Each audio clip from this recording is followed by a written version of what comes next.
Do you think India can take a cue from China's chapter? Do you see that happening? Okay, so I'm going to take a slight issue with the word India taking a cue from China, or phrase taking a cue from China. I see parallels, Okay. for sure, but it is different, right? They are different markets, they are different consumers. I don't see India following the same path, for example, or China led the way and therefore India is going to sort of tread that path. I don't see that. I Okay. see India doing what India always does, which is doing something its own way. Hello and welcome to India Retail Network. We're here with another episode of our podcast series where we bring to you our conversations with experts, industry leaders in India's consumption story, where they unpack and decode the opportunities and complexities of India's vibrant yet complex retail market. And today I have John Gearing with me. John is a veteran of retail in Asia. He is the founder of a boutique firm. It's called Global Sports Advisory. Their role is to advise companies expand globally. Consulting is one part, and there are a lot of things John would talk about his firm. Welcome to the show, John. Thank you very much for coming on the show. Thanks for having me, Rasul. It's a pleasure. Let me start by asking you about your company. If you want to talk about what kind of advisory things you offer. Great, yeah, thank you. So Global Sports Advisory, we're a UK firm now with a number of partners, and we really have four pillars. Pillar number one, which I think is what we're going to talk most about today, is the advisory and projects piece, where we work with brands and businesses in the sports and fitness space, getting them into new markets, putting strategies together for them, connecting them with partners in those markets, and just generally assisting them on that journey. The other pillars, really combat sports based. My most recent sort of full-time role was running a private equity fund in the Middle East, investing in combat sports and adjacent businesses. So I've really, segued on from that onto what I'm doing now. So we're looking at launching a mixed martial arts concept here in the UK. I'm also working with an established boxing promotion, gyms and event ecosystem, bringing them to the UK and other markets as well. And then finally, we are at the very, very early stages of raising capital for our own venture capital fund, which will invest in sports, fitness, and particularly combat sports and adjacent businesses. So that's what we're doing in a nutshell. Interesting. This is a lot of stuff like combat sports, mixed martial arts, VC funds. Do you have India on your radar in any way? Top of the list. Absolutely Really? Top of the list. Okay. I mean, What? I've been, as you know, I've been in and around India with sports brands for 20 plus years, which just makes me feel incredibly old, Rasul. But I think the first time I went to India was 2005, 2006, when I was running the Adidas direct-to-consumer business, and Adidas acquired Reebok, and I was part of the team that was sort of looking at Reebok in India at the time. So that was the first time I went to your market, and as you know, that sort of kicked off this kind of love affair. Whether it's the business, the history, the people, the food, the place, I just love it. Honestly, the universe has come out to meet me in that respect, because my passion for India and the Indian markets is now matched by the potential in my specific space. So when we talk about sports and fitness, when we talk about right down to the level of detail of mixed martial arts and boxing, okay, India is really coming out into the world in that respect. We now have Indian fighters in the UFC. There's a homegrown mixed martial arts business called MFN, which is just doing great. It's got a gym, it's got retail, it's got events. So for me, India and the Middle East are right at the top of our priority list, both in terms of partnering with people and investing in those markets, in those spaces. Okay, the particular areas which you mentioned, sports activities. We're a cricket crazy nation, but at the same time, like sports activities were really limited. Things were really nascent. Suddenly, things are changing. What is fueling this growth, John? There's a wellness, wealth, and longevity piece, right? Okay. India has an incredibly young demographic, as you and I have discussed offline and personally before. And yeah, you're right. You are a cricket obsessed nation, but that's where it begins. Nations tend to latch on to, or in India's case, dominate, master, lead. I want to be polite about you and your Indian, your cricket, right? So I don't want to upset any of your listeners. Okay, but then sport grows from that one particular sport, right? And that's just the way it works. That's the evolution. And I think what we're seeing now, an Indian population that is increasingly interested in fitness, wellness, and I say longevity, and gyms are beginning to grow. But I think it's fair to say that it's embryonic in India, or nascent, to use another word. We are at the beginning of that evolution for India, where the one sport obsession evolves into a much broader interest in sports and fitness. So you have worked in Asia for like almost 30 years. You have watched China closely. You know how sporting activities took off in China, and now it's one of the world's biggest markets. Do you think India can take a cue from China's chapter? Do you see that happening? Okay, so I mean, I'm going to take a slight issue with the word India taking a cue from China, or phrase taking a cue from China. I see parallels, for sure, but it is different, right? They are different markets. They are different consumers. I don't see India following the same path, for example, or China led the way and therefore India is going to sort of tread that path. I don't see that. I see India doing what India always does, which is doing something its own way, right? What with is an Indian flavor. Right. What is Indian way in your opinion? I think in the early stages, it's summed up by my favorite Indian word, which is jugaad, right? That's where it. Yeah, that's how India starts things. All right, but then it moves quickly. And adoption is extremely rapid. And that I do see happening in India. That's why I think we really are at the beginning of something very significant in terms of sports and fitness in India. And I think it will move quickly. And I think getting in now is the time to do it. Otherwise, people are going to be playing catch up. So what exactly are you bringing to India? What are your plans? Well, I'm hoping to sort of introduce a few international brands to India in the active sports gym wear space. I'm working with one right now, which has huge potential. I know others are looking. I'm also working with some sports nutrition brands who are also looking at India. I think that's going to be really important. I think it's a sad fact. I don't want to quote it precisely because I'll butcher it. I think there are health issues in India, and I think those health issues are potentially growing that are related to sort of the way people live their lives. So I think nutrition is going to be a big piece. So I'm working with them as well. And I am, of course, and I can't speak too much about this, but in any detail because it's subject to confidentiality, but I am looking at bringing some very well-known combat sports brands to India in a meaningful way. Oh, that's interesting. Combat, is there a market? Is it also catching up? Oh, 100%. Okay. 100%. Yeah, I mean, the talent that exists in India in mixed martial arts and related disciplines, let's call it boxing, grappling, and so on, is very deep, very, very deep. But they are just not yet able to make that leap to sort of professional global platforms. There's a few, right, leading the charge, but there's so much more to do. I mean, even when I was in India for 3-4 months, I trained with some professional MMA fighters there, and the standards are incredibly high. I get very excited about this in particular because, as I say, I think it's a very deep talent pool, which is just not getting the exposure it deserves right now. Okay, so apart from India, what are the countries that focus markets for you? Well, it's got to be the Middle East and China. All right, the Middle East, particularly with an emphasis on Saudi. The level of investments that's going into sports and fitness in Saudi at the moment is huge, as you know. A lot of that is happening through PIF, of course, but there are other non-PIF vehicles that are investing in sports very meaningfully in Saudi. That being said, and I'll say something very controversial, ultimately Saudi is a market of 30 million people. right? So it's only going to go, it can only go so far.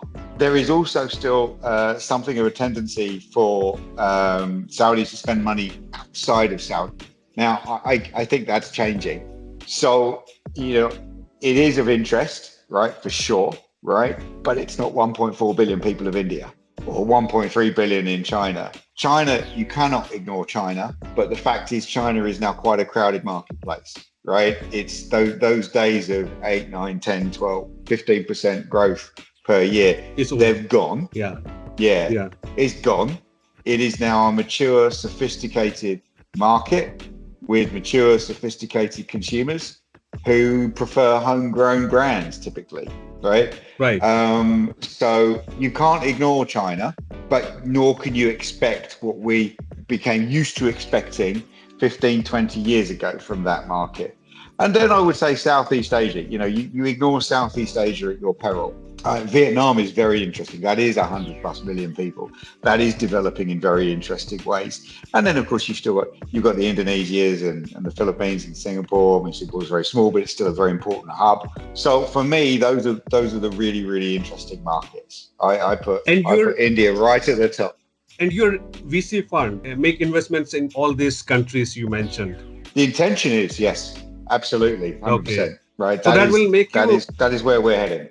John, you have more than 35 years of experience in retail and consumer space, and mostly in Asia.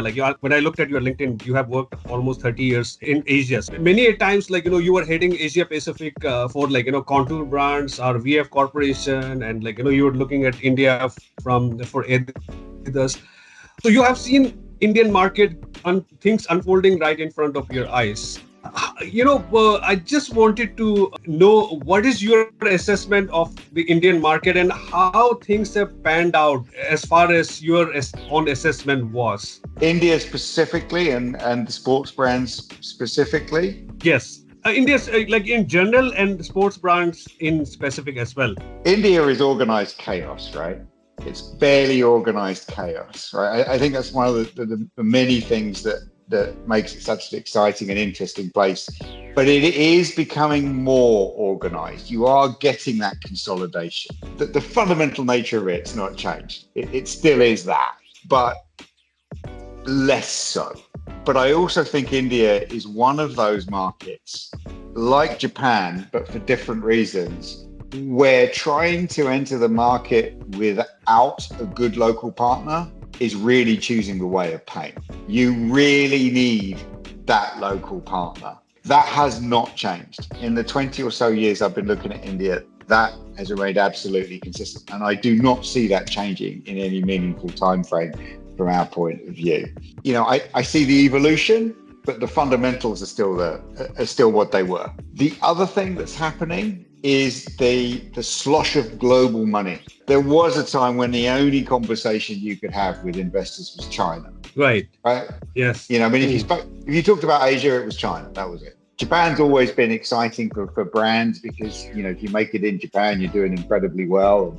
It's a prestigious market to be in, but it's really hard. All sorts of challenges with Japan, right, which tend to manifest in the form of high complexity and low margins.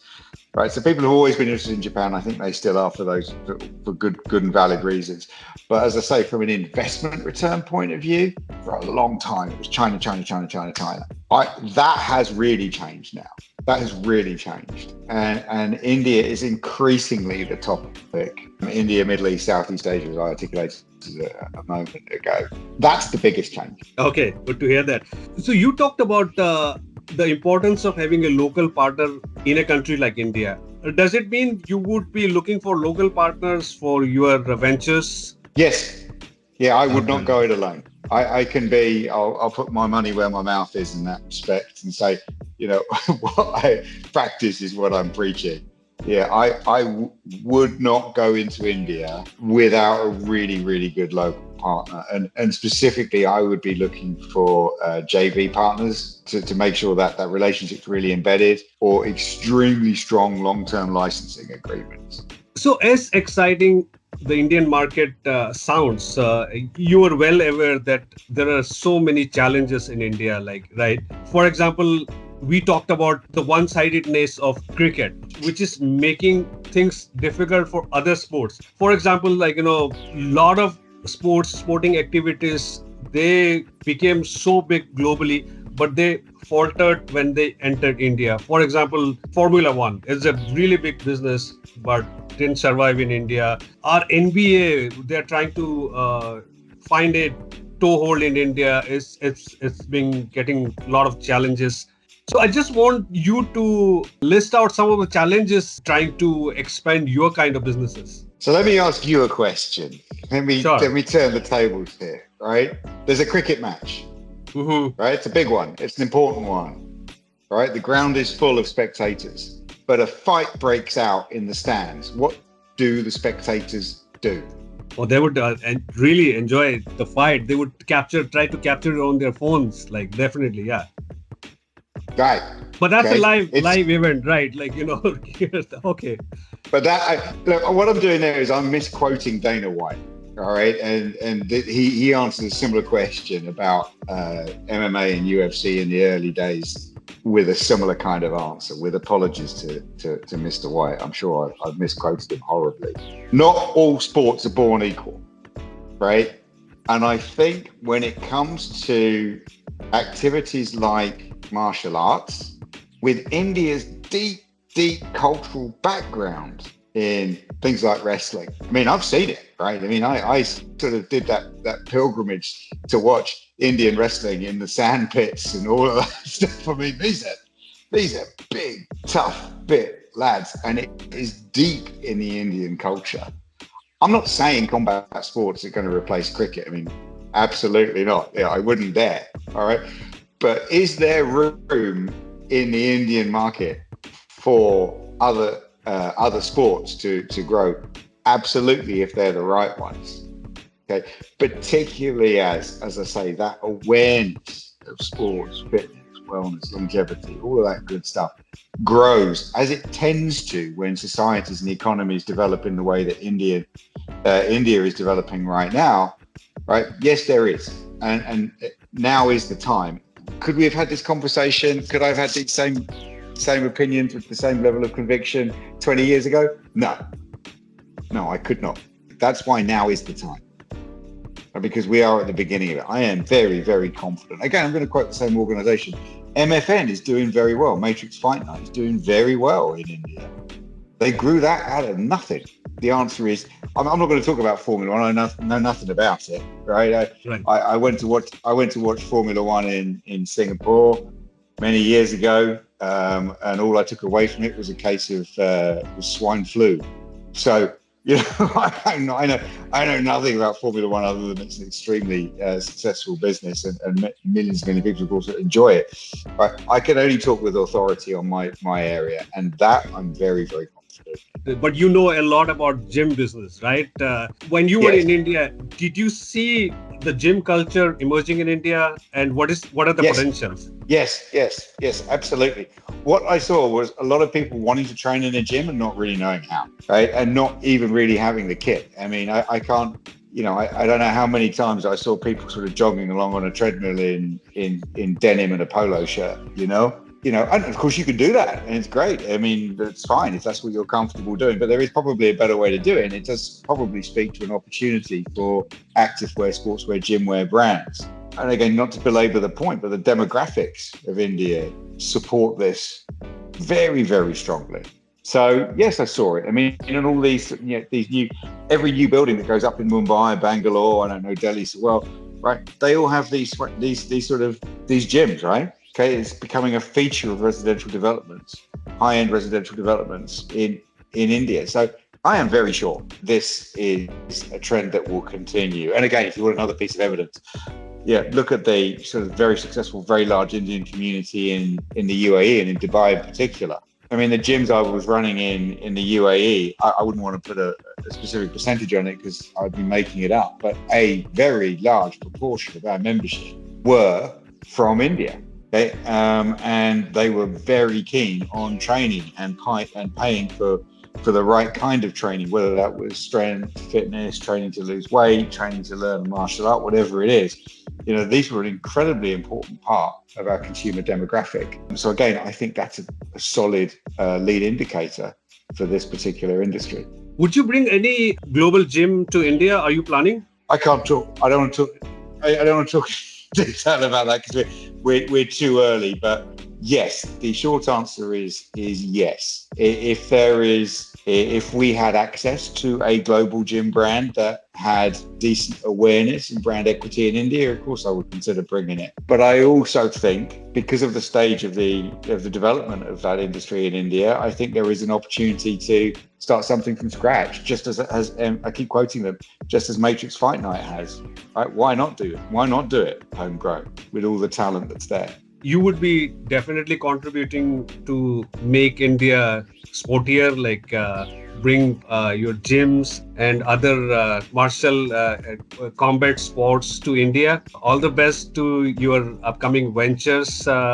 We would look forward to and talk to you more often on your ventures. And thank you very much for being on the show. Oh no, thanks for having me. I really appreciate it. Thank you very much.